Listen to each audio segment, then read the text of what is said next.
Assalamu alaikum guys, welcome back to my YouTube channel. So yes guys, in today's video we are going to start our next chapter, that is chapter number 2 of atomic structure. जैसे आप लोगों को पता है कि हमारी chemistry का जो चैप्टर नंबर 1 है वो पूरा फॉर्मेटिव है, उसकी कुछ वीडियोस मैंने अपलोड की हैं और जो बाकी है वो भी इंशाल्लाह मैं वक्त के साथ अपलोड करूँगी। तो हमारे पास अब चैप्टर नंबर 2 है, इसका नाम एटॉमिक स्ट्रक्चर है। उसका आज हम टॉपिक 2.1 स्टार्ट करेंगे जो है brief history of atomic structure. अच्छा, अब हम स्टार्ट कर देते हैं। Changing Dalton's atomic model. In the late 19th century, scientists began doing experiments with discharge tubes. These experiments lead to a series of discoveries that changed Dalton's atomic model of what atoms are. जो हमारे पास डल्टन atomic model था ना, उसके आप लोग को पता होगा उसके अंदर कुछ डिफेक्ट्स भी थे कि उसने कहा था कि जो एटम है वो इनडिविजिबल पार्टिकल होता है, लेकिन हमें पता है कि वो डिवाइड हो सकता है इलेक्ट्रॉन प्रोटॉन न्यूट्रॉन में। उसने कहा था वो हमें दिखता नहीं है लेकिन हमें वो दिख भी सकता है। तो उसके अंदर कुछ डिफेक्ट्स थे जिसने बोहर एटॉमिक मॉडल ने उनको करेक्ट किया था और उसने बताया था कि जो एटम है वो डिवाइड भी हो सकता है और उसके वो एक न्यूट्रल है तो क्यों है। उसने इस आइडिया को फर्दर एक्सप्लेन किया था। Later a scientist named Neil Bohr gave a better and clear model of atom. His model introduced the idea that electrons move in fixed paths or energy levels around the nucleus. These paths are also called as electronic shells, and each one has a certain fixed amount of energies. Bore ने कहा था कि ये जो भी electrons atom के इर्द गिर्द रिवॉल्व करते हैं उन हर शेल की एक अपनी एनर्जी है जिसको उसने एनर्जी लेवल कहा था। Bohr's success with the hydrogen atom. Bohr was able to correctly calculate the radius of the hydrogen atom and the energy of its electrons in any of these shells. अब Bohr ने hydrogen atom के size जो था उसको वो भी major किया था। कैसे किया था? His model also explained the emission spectrum of hydrogen very well. This is the pattern of light that hydrogen give off when its atoms are excited. अभी हमारे पास इमिशन स्पेक्ट्रम क्या होता है? जब इलेक्ट्रॉन्स एटम के इर्द गिर्द रिवॉल्व करते हैं ना, तो हमारे पास जो पहला शेल होता है ना, जो न्यूक्लियस के सबसे नज़दीक होता है, उसकी एनर्जी सबसे ज़्यादा कम होती है और जैसे जैसे इलेक्ट्रॉन दूर जाते जाते हैं हमारे पास न्यूक्लियस से, तो उनकी एनर्जी ज़्यादा होती जाती है, जिसकी वजह से अगर एक इलेक्ट्रॉन हमारे पास फर्स्ट शेल से थर्ड शेल की तरफ मूव करेगा तो उसको एनर्जी अब्जॉर्ब करनी होगी ताकि वो दूसरे शेल की ऊपर मूव करे, क्योंकि ऊपर वाले जो शेल्स हैं उनकी एनर्जी तो ज़्यादा है।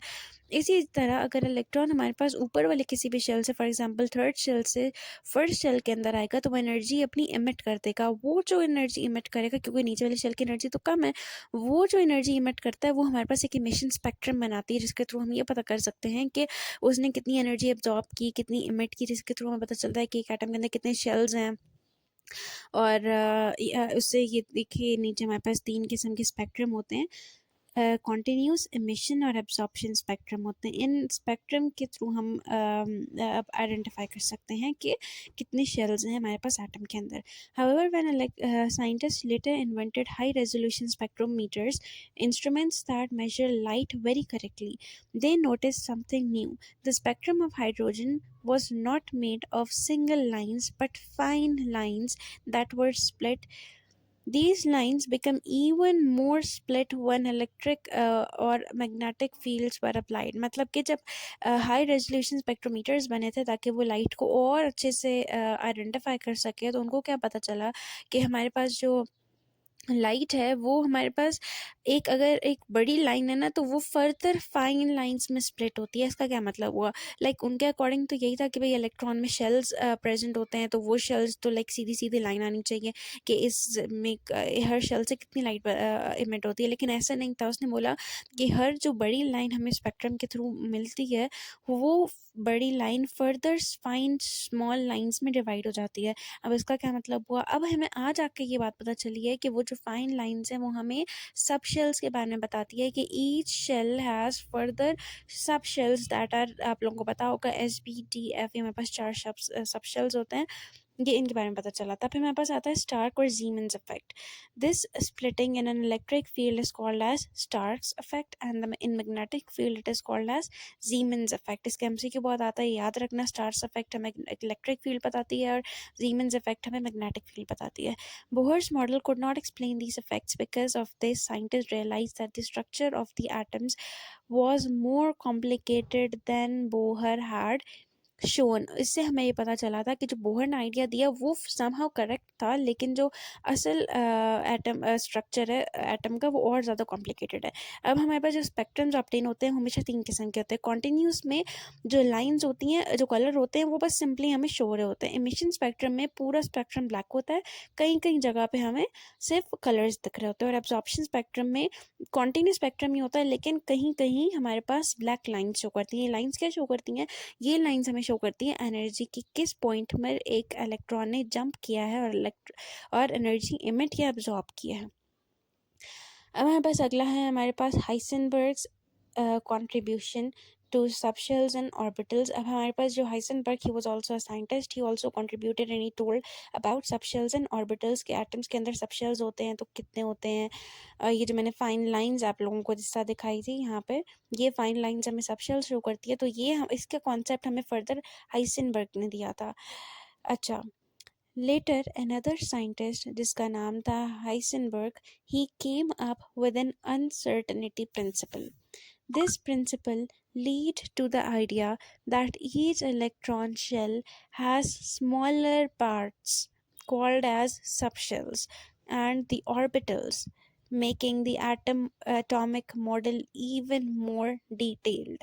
अब जो हमारे पास ये सबशेल्स होते हैं वो एक्चुअली चार टाइप्स के होते हैं, एस, पी, डी और एफ। एफ जो सबशेल होता है उसकी शेप बहुत कॉम्प्लिकेटेड होती है, तो हम उसको ना ड्रॉ करते हैं और ना इतना कंक्लूड करते हैं। एस की हमारे पास स्फेरिकल शेप होती है, पी की हमारे पास डम्बल शेप होती है और डी की हमारे पास डबल डम्बल शेप होती है। जैसे हम या डबल क्लीवेज शेप जो होती है पत्ते की, वो जो पत्ता आपने देखा होगा उस किस्म की शेप होती है डी की। और एफ जो होता है बड़े कॉम्प्लिकेटेड शेप का होता है। यहाँ तक हो गया हमारा एक टॉपिक। हम नेक्स्ट टॉपिक भी अपना देख लेते हैं, साथ ही जो छोटा सा टॉपिक है, topic 2.1.1, that is the sub atomic particles. अब हमारे पास सब एटॉमिक पार्टिकल्स को हम यहाँ पे इन डिटेल गो थ्रू करेंगे कि सब एटॉमिक पार्टिकल्स कितने होते हैं और लाइक उनको किसने डिस्कवर किया, क्या चार्ज होता है। अब हमें पता है कि तीन किस्म के होते हैं, प्रोटॉन, न्यूट्रॉन और इलेक्ट्रॉन। हमें ये सब बात पता है कि जो प्रोटॉन होता है उसका चार्ज हमारे पास हमेशा +1 होता है, न्यूट्रॉन न्यूट्रल होता है, ज़ीरो चार्ज, इलेक्ट्रॉन का चार्ज -1 हो जाता है। जो हमारे पास प्रोटॉन है उसको हम देखते हैं कि हाँ, हमारे पास जो प्रोटॉन है उसका हमारे पास रिलेटिव मास होता है 1 AMU, न्यूट्रॉन का होता है 1 AMU और इलेक्ट्रॉन का होता है 1/1836 AMU, ये याद रखेंगे। और प्रोटॉन को डिस्कवर किया था गोल्डस्टेन ने, न्यूट्रॉन को किया था जेम्स चैडविक ने और इलेक्ट्रॉन को किया था जे थॉमसन ने। बस क्या एक टेबल याद रखेंगे तो आप लोगों को ये पूरा टेबल कवर अप हो जाएगा। इस टेबल के थ्रू बस आप लोग ये वाला टॉपिक भी कर लीजिएगा। नेक्स्ट टॉपिक भी वैसे बहुत छोटा सा है तो हम इसको कर सकते हैं, लेट्स डू इट, कर लेते हैं। हमारे पास नेक्स्ट टॉपिक है, topic 2.1.2, that is the behaviour of the electron, proton and neutron in the electric field. अब वो कह रहे हैं कि अगर हम इलेक्ट्रॉन, प्रोटॉन और न्यूट्रॉन को इलेक्ट्रिक फील्ड में डालेंगे तो वो क्या शो करेंगे। ये बहुत आसान सी चीज़ है, मैं आप लोगों को समझाती हूँ कैसे। अब देखिए, जो हमारे पास हम पहले एक सेटअप कर लेते हैं कि हम दो इलेक्ट्रिकली चार्ज प्लेट्स ले लेंगे, एक पॉजिटिव होगी और एक नेगेटिव होगी। ये हमारे पास मिल गया, इलेक्ट्रिक फील्ड जनरेट करेगी। अब इसमें से हम पहले एक प्रोटॉन को करेंगे, तो proton are positively charge particles, so thus the deflect on the curving plate towards the negative plate. और electrons, they are negatively charge plates, negatively charge particles, so they will deflect towards the positive plate. और neutron neutral particles होते हैं तो वो अपने path पे straight ही रहेंगे, वो कहीं भी डिफ्लेक्ट नहीं करेंगे, बस सिंपल सी बात है। और if the electrons and protons travel with the speed of light, then the lighter electrons are deflected far more strongly than the heavier protons। अब इलेक्ट्रॉन जो होते हैं लाइटेस्ट पार्टिकल होते हैं, जिसकी वजह से सबसे ज़्यादा डिफ्लेक्ट करेंगे। तो अब इसका ब्रीफ कॉन्सेप्ट हम यहाँ पे देख लेते हैं डायग्राम के थ्रू। ये देखिए, ये रेड लाइन शो कर रही है तीनों पार्टिकल्स की। अब जो हमारे पास ऊपर नेगेटिव प्लेट है, नीचे पॉजिटिव प्लेट है। प्रोटॉन जो होते हैं, प्रोटॉन जो होते हैं वो पॉजिटिवली चार्ज पार्टिकल्स होते हैं, तो वो positively charge particle negative plate की तरफ डिफ्लेक्ट करेंगे। इलेक्ट्रॉन्स नेगेटिवली चार्ज पार्टिकल्स होते हैं, तो वो पॉजिटिव प्लेट की तरफ डिफ्लेक्ट करेंगे। और न्यूट्रॉन्स क्योंकि न्यूट्रल पार्टिकल होते हैं, तो वो स्ट्रेट रहेंगे अपने पाथ के ऊपर। और इलेक्ट्रॉन्स देखिए, इलेक्ट्रॉन जो है वो सबसे ज़्यादा लाइटेस्ट पार्टिकल होते हैं, इसकी वजह से सबसे ज़्यादा डिफ्लेक्ट करेंगे। प्रोटॉन हैवी होता है, तो थोड़ा आगे जाकर देखिए वो डिफ्लेक्ट कर रहा है। और इलेक्ट्रॉन जैसे ही आएगा, क्योंकि it is the lightest particle, तो वो जाते साथ ही अपने पाथ के ऊपर डिफ्लेक्ट कर देगा। So yes guys, this is all for today. I hope आप लोगों को अच्छे से बात क्लियर हो गई होगी। कुछ भी ना समझ आया होगा तो आप लोग मुझसे ज़रूर पूछिएगा। इसको हम यहीं तक रखते हैं, and I will see you tomorrow इंशाल्लाह। अगला टॉपिक हमारा बहुत इंपॉर्टेंट है। हम अगला इंशाल्लाह कल तक भी इंशाल्लाह वीडियो आ जाएगी, आप लोग वो भी देख लीजिएगा। और स्टे ट्यून, पढ़ाई करते रहिए, क्योंकि ये आप लोगों के बहुत इंपॉर्टेंट साल हैं, इनको ज़ाया मत कीजिएगा। और इंशाल्लाह हम इसको आगे देखेंगे, and I will see you tomorrow इंशाल्लाह। अल्लाह हाफिज़, टेक केयर।